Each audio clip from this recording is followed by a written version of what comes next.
Hi YouTube मैत्रिणींनो, जर तुम्हाला मी आमच्या घरातला आज देवारा दाखवणार आहे. तुम्ही पाहू शकता आमचा एवढा मोठा देवारा आहे. हे आम्ही फर्निचरनी बनवलेलं आहे, घरातच खिडकीच्या शेजारी आहे.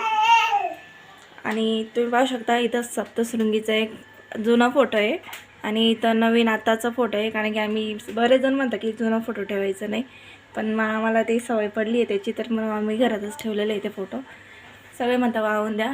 आणि इथं महालक्ष्मीचा फोटो आहे आणि तुळजापूरचं आहे आणि हा आपला कोल्हापूरचा आहे. कारण की आम्ही 3.5 शक्तिपीठ खूप करतो, त्याच्यामुळे आमच्याकडे कोल्हापूर, तुळजापूर, माहूरगड ते सगळे आहे.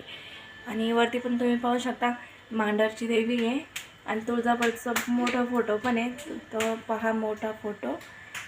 आणि हा एक महालक्ष्मीचा आहे, चारोटीचा महालक्ष्मी आहे त्याचा फोटो आहे. आणि हा पण तुम्ही पाहू शकता हा कोणचा आहे, जागतिक प्रसन्न मोठा देवीचा फोटो आहे तो. आणि त्याच्या शेजारी पण 3.5 शक्तिपीठचा पूर्णपणे फोटो आहे तयार आहे. तर असे फोटो आहेत आमच्याकडं, म्हणजे आम्ही जसं कुलदैवत मानतो तर म्हणून आमच्याकडे सगळे फोटो आहेत. आणि हे पहा मूर्ती पण आहे तिथं, ते फुलांमुळे दिसत नाही.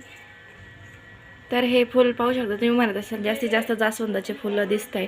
कारण माझ्याकडे जास्वंदाचं फुल आहे, बाहेरच आहे. त्याला बऱ्यापैकी फुलं येतात, दिवसात तरी 20-30 फुलं येतात त्याला एका दिवसामध्ये. तर पूर्ण आमचा देवारा फुलांमध्ये भरून जातो. तर बघू शकता अशा लांबून असं फर्निचरने एकदम छान लाईटिंग वगैरे एकदम मस्त केलेलं आहे. बघू शकता किती छान वाटतंय देवारा आमचा.